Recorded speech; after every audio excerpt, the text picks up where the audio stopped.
Hi, and welcome to another video on financial topics. Today we have Brett Rice being our guest speaker, and I get to be our host. So we got to switch roles today. That's a little fun. And we also have another guest. So we'll go ahead and get started. Brett's going to talk about budgeting basics. So I'm going to let Brett introduce himself, and then as well as the other person that's on the camera with me today. So my name is Brett Rice. I'm a financial advisor with Core Vision Financial Group. Today we're going to talk about budgeting basics and how to get started on building a budget, like the things you should think about, some potential tools, types of budgets you can use. Other than that, I'm just happy to be here to talk about this. I enjoy budgeting. I know that sounds weird, but I like to build budgets. It's kind of fun. So and then today with us is TJ Sherwood, our summer intern, who is joining the podcast for the first time. The idea here is TJ will be graduating from college in a year and going out into the workforce. So this is something in the very near future he'll be wanting to do. So we brought him in here today. Andrea and I are going to have the discussion about budgeting. And then along the way, TJ is going to ask us questions, why did you do it that way? Just whatever questions would come up with somebody starting to build a budget. So thanks for having me, Andrea. Glad to be here. Thank you for hosting. Hey, no problem. Yeah, super kind of you. Yeah, hey, TJ, why don't you introduce yourself? All right, how's it going? TJ Sherwood, as Brett said. I will be a senior in college this year, so I think this is a great time to talk about this topic because now I'll be entering the workforce in the next couple of years, and I'll be having an income. I think it's good to have a general understanding of how budgeting works in general. So yeah, happy to be here. Yeah, we're glad to have you. I think including TJ was your idea, and I think, I just never thought about it, but bringing him in here is a great way to, hopefully questions that are asked by the people watching this will be stuff that you're thinking about. Mm-hmm. Right. Yeah, I think right, it's a great perspective, Yeah, for sure. For sure. What's some of the first things you should do when you're building a budget is you're going to want to understand what is your income? What is your expenses? Like what those are the two key pieces of this. Like actually writing it down and tracking it. Because a lot of people think, I make, let's say $50,000 a year, divide that by 12 months, you do the math and you work back into it. Well, that's not exactly the detail, right? There's different amounts that come in there. So actually using the numbers that are deposited into your account. Budgeting can get a little tricky. People get paid every 2 weeks. You get paid 26 times versus 24 times. So there's 2 months out of the year you get 3 paychecks. So it's accounting for that and understanding that, because a lot of times you get that third check in a month and you think, oh, this one's extra. Well, it may and may not be, depending upon where it gets paid. And so it's, starting that, hey, let's just track it and see what it is. And so then once you understand that number, then you can start saying, okay, here's our normal expenses. I think one of the best things that happens when you start really tracking your income and expenses is you really get to see how much money you're spending. Because you think, I spend, let's say $200 a week at the grocery store. Okay, well, how much you spend on eating out on top of that? A lot of people don't account for those incidentals when you just say, I'm too tired to cook tonight. Let's just order pizza. Well, then all of a sudden your budget on top of your grocery budget, now you've got another food expense. So I just think spending some time on that and actually tracking like gas and other incidentals, car maintenance and stuff, because very few people plan for car maintenance. And that pops up, once every 6 months, once a year, whatever it is. Sometimes those can be very large numbers. And you're like, well, I didn't budget for that. So it's just tracking that and understanding, hey, once a year there's going to be brakes. There's going to be, I'm going to need new tires every 50,000 miles. Just kind of accounting for that. And a lot of people get super frustrated by that detail. When I try to, I save every month for my life insurance. I pay it annually. So every month I take that out. I also do it for my license plates, because those are big expenses that a lot of people don't plan for. You get license plates come up and you're putting license plates on 2 or 3 cars and it's, $500, $600, $700 that you haven't planned for. Okay, now there's a bump in the road. Now that changes your plan for that month. But if you're planning for it, it's no big deal. Right. It's a lot of people don't like the rigidity of a budget. They're like, oh no, it's not. My life's too inconsistent. There's things that's why you track this stuff. Right. And you start saying, hey, I need to start putting $25 or $30 over here into this savings account every time I get paid, because I know on an annual basis I'm going to have this one-time $500, $600, $700 expense. It's just going to come up. It just does. There's no way around it. So really, I think the key is initially tracking your spending, understanding what your real income is. Because, a lot of people will say, I make $50,000, but that doesn't translate to that exact dollar amount, $4,000, whatever it is a month. It's what is your actual net income. So. Well, and I think too, especially maybe in TJ's world, I know my kids, they'll get birthday money. Yep. And they want to go buy something with it. And they want to, let's say they have $50 and they want to buy something that's $49.99. And we're like, well, no, you can't afford it. And they're like, well, what do you mean? The whole taxes thing. And so when you get your first job, seeing how much Uncle Sam takes can sometimes be quite a surprise as well. And, I think talking to an advisor and learning maybe some ways to lower your taxable income can be beneficial. You still may not be able to keep the income, but you may be able to pay yourself and not Uncle Sam. So you would benefit in the long term from it. So there are ways. I think you learn a lot once you start getting down into these details and start going through it. And Yep.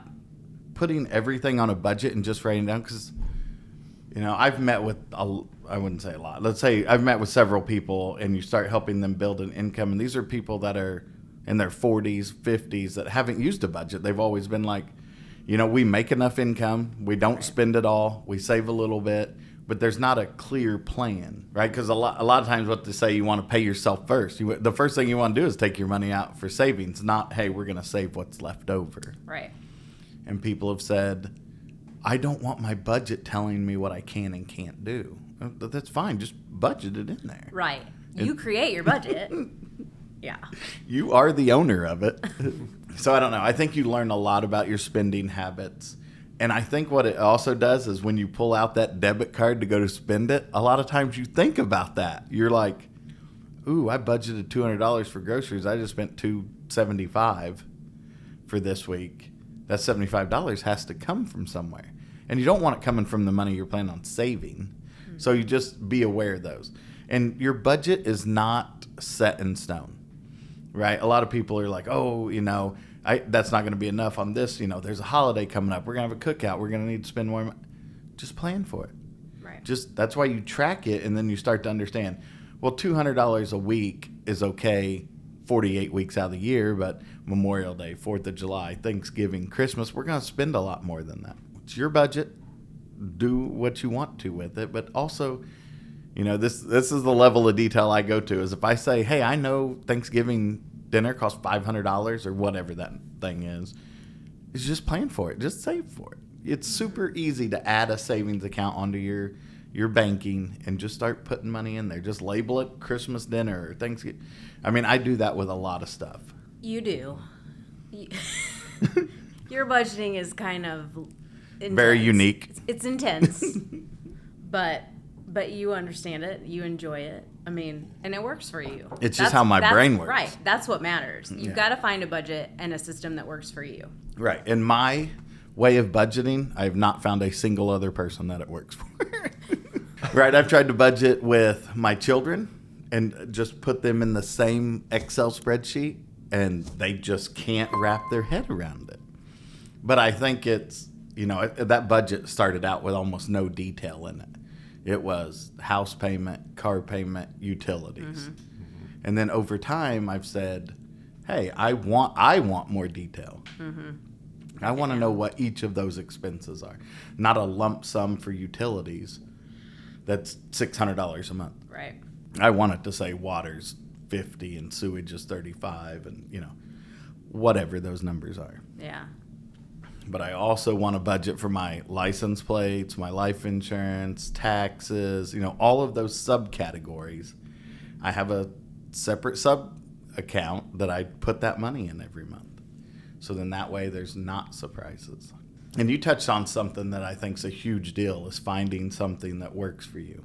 A lot of people, it's pen and paper, writing it down, just saying, they'll remember it. They just want to write it down. Okay, now I know.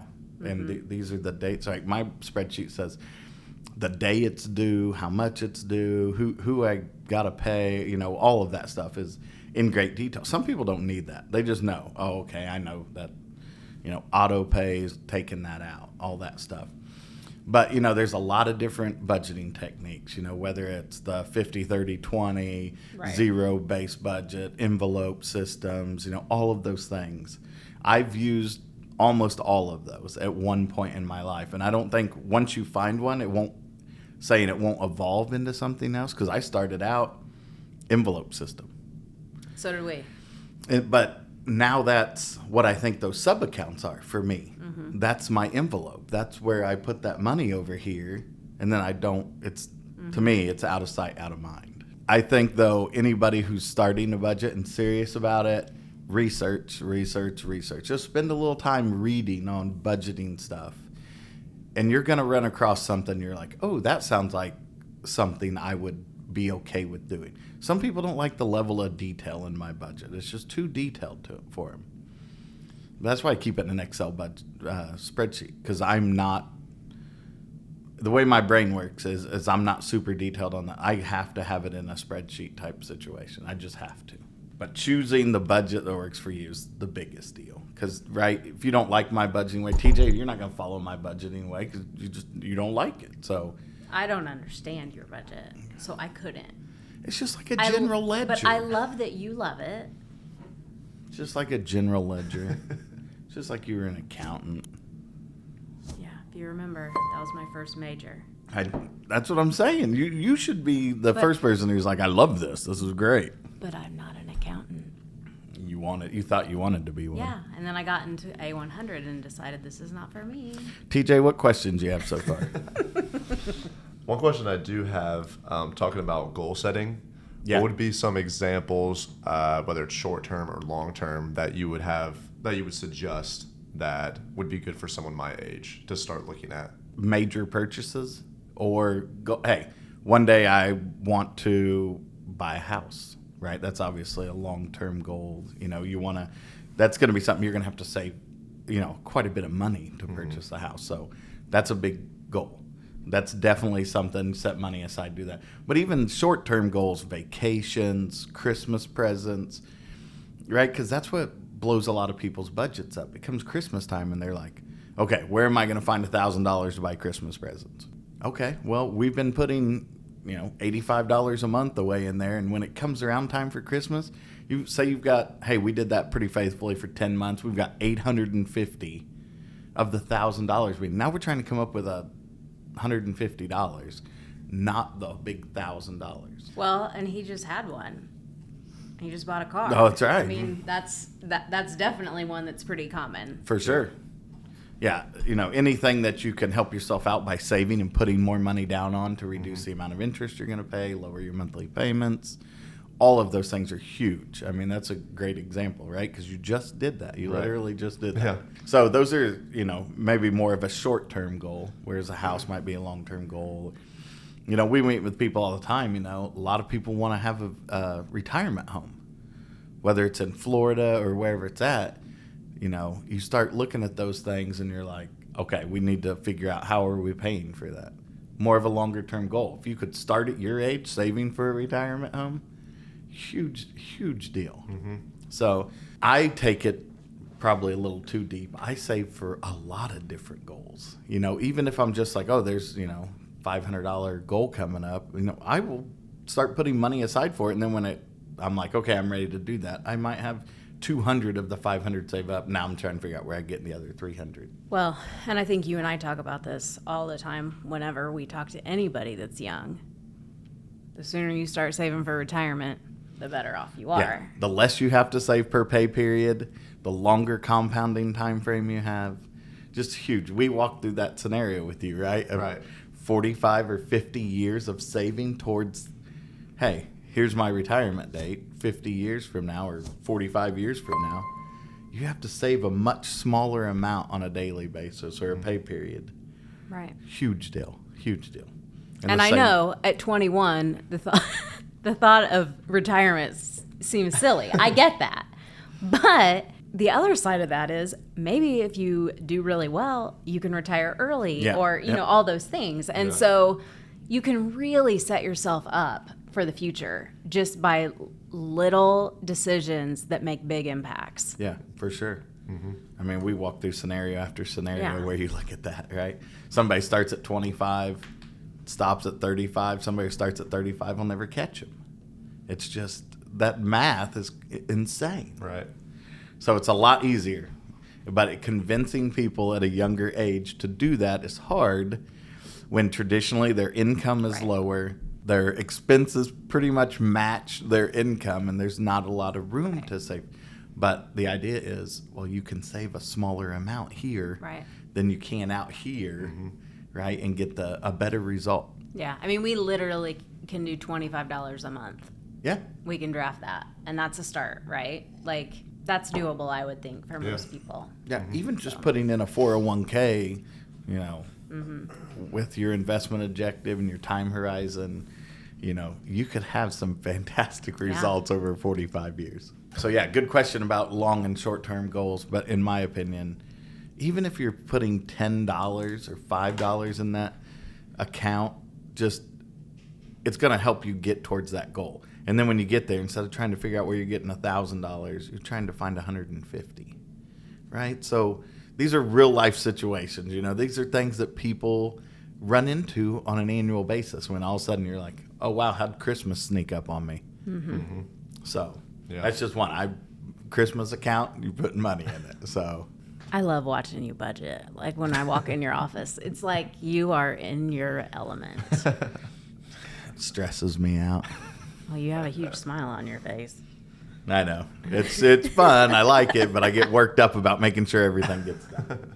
Well, talking about real life situations, one of the things I was wondering that we could talk about was emergency funds and just basically how you should save in it once I do create one, basically the process of all that, and just any advice you have for that. So, like, anyone who's gone through the Dave Ramsey envelope system, the baby steps, you know, the $1,000 emergency fund, it reduces a lot of that noise in your monthly budget because you say, I have this $1,000 over here for my emergency fund.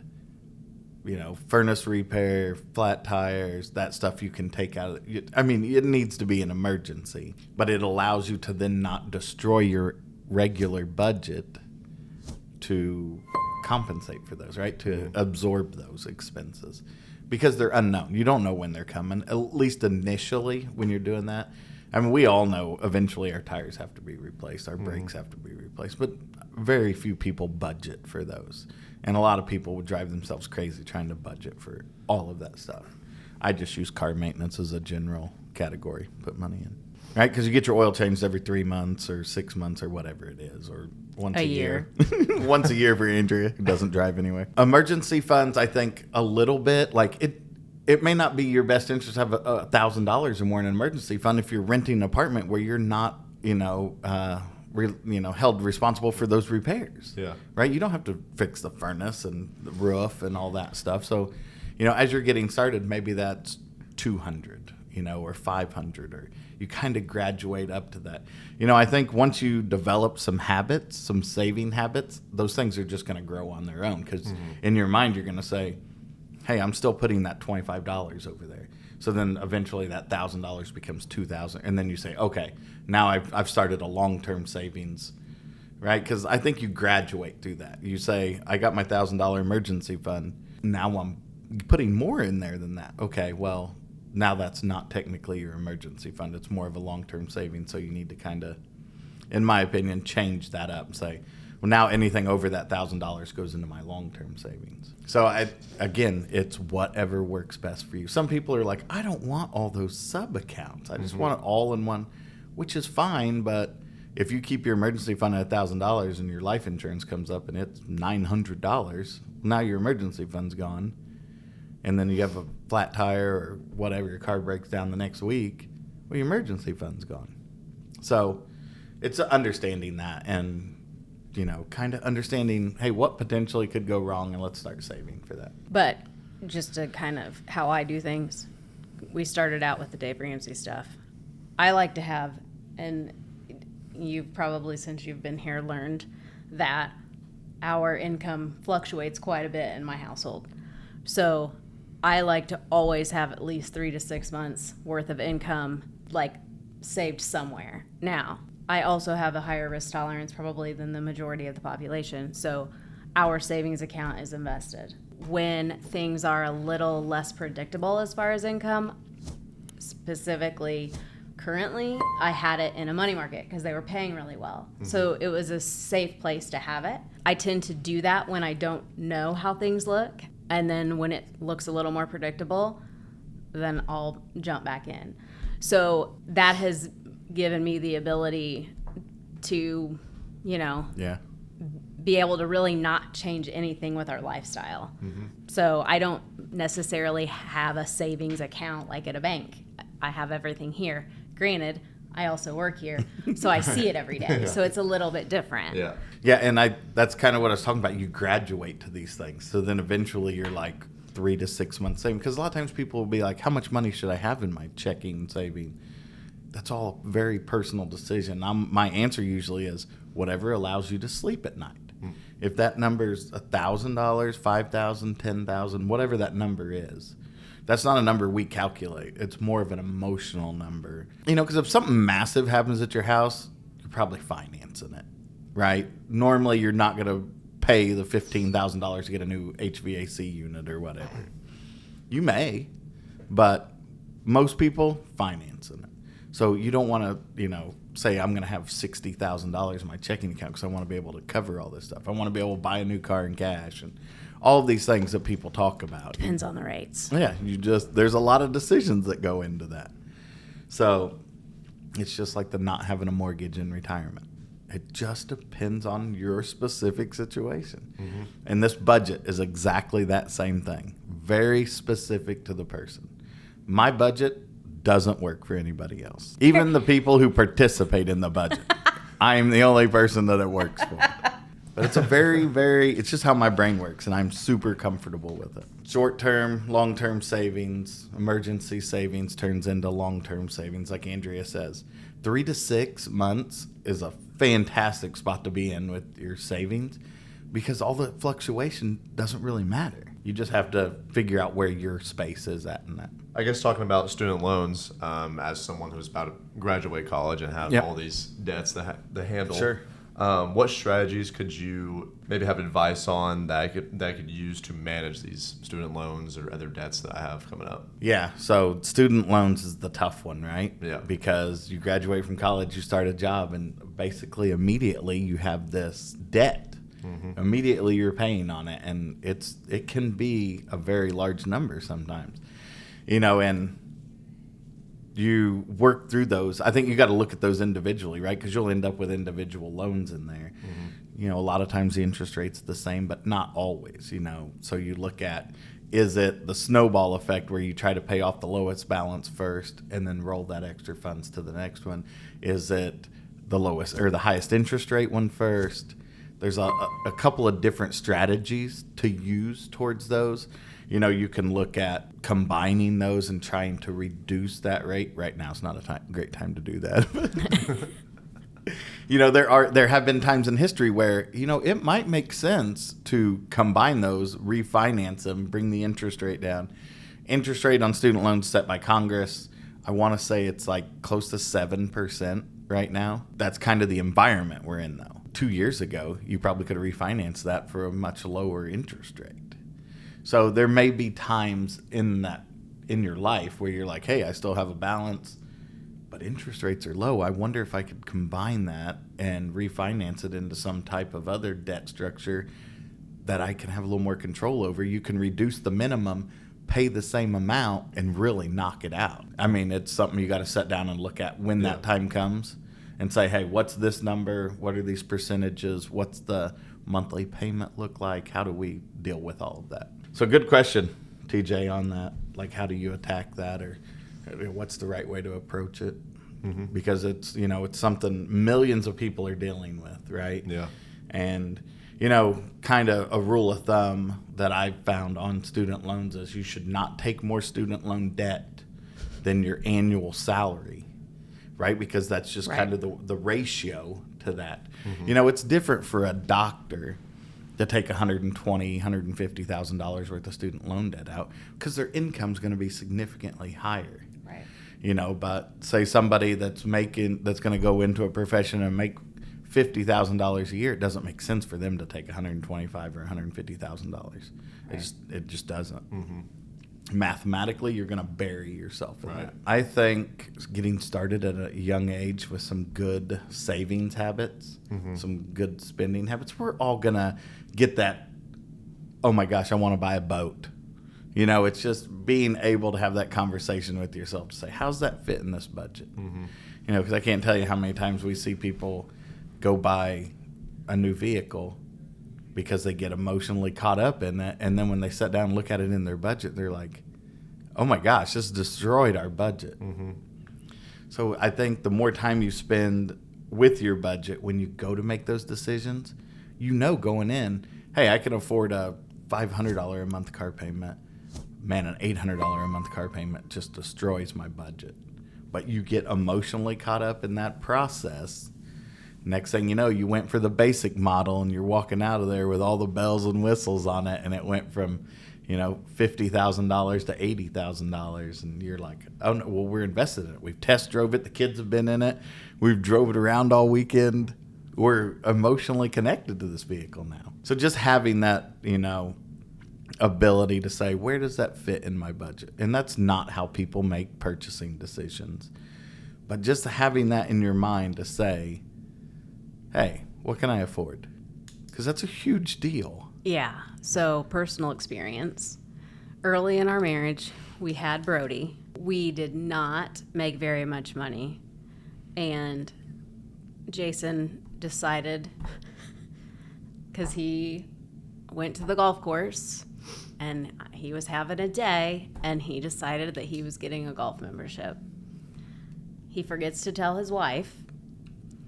So here comes our statement at the end of the month, and I'm like, it was like $1,500 or something on our statement. And I was like, what is this? And he's like, oh, I checked our bank account online. That's what it was. And he was like, I got a golf membership. Of course, I did not agree to that. And I said, well, you're going to have to go back and tell them that you can't do that. And he just looked at me kind of like, what do you mean? And I'm like, because my baby was on like special formula, Right. we had all this stuff. I'm like, no, like the baby's formula costs $1,500 a month. Like there's no way. So he had to go back with his tail between his legs and tell them that, and they let him. I was shocked. I was so worried they wouldn't let him, but they probably were like, man, this poor guy. But so yeah, you don't want to be that guy. It's like, I forgot the baby needs new shoes. Yeah. So more formula. Then later in life, literally later in life, we got to a point where we were financially stable. I literally came home and I said, hey, go get your golf membership. It's in the budget. And he was able to. And it meant a lot more to him then because I was in support of it. And so, you know, it's just, That's an aspect of the budgeting we haven't talked about, is you have multiple people yeah. involved in this budget. Yeah. Potentially. Right? When you get married and you have a spouse or a significant other that's involved in there, they're also spending money. So you guys kind of really need to have the same mindset of, hey, we know both people need to be involved. That's a huge factor. Because you can't have one person sticking to a $200 a week grocery budget and one person going out spending $500 a week on groceries. Or on greens fees. Or greens fees, yes. Yes. Just put it in the budget. As long as it works, just put it in the budget. But that's a huge factor because you're two different mindsets trying to work towards a goal. So finding a balance there is difficult. I love a spreadsheet. Tiffany does not like a spreadsheet. Tiffany writes it all down on paper and then it's just in her brain and she remembers it. I don't work that way. That's a big deal to find a balance in there. Well, and I think too, like just coming to an understanding, right? Like, I mean, let's face it, money is a big relationship thing. I mean, Lots of people fight over money. Right.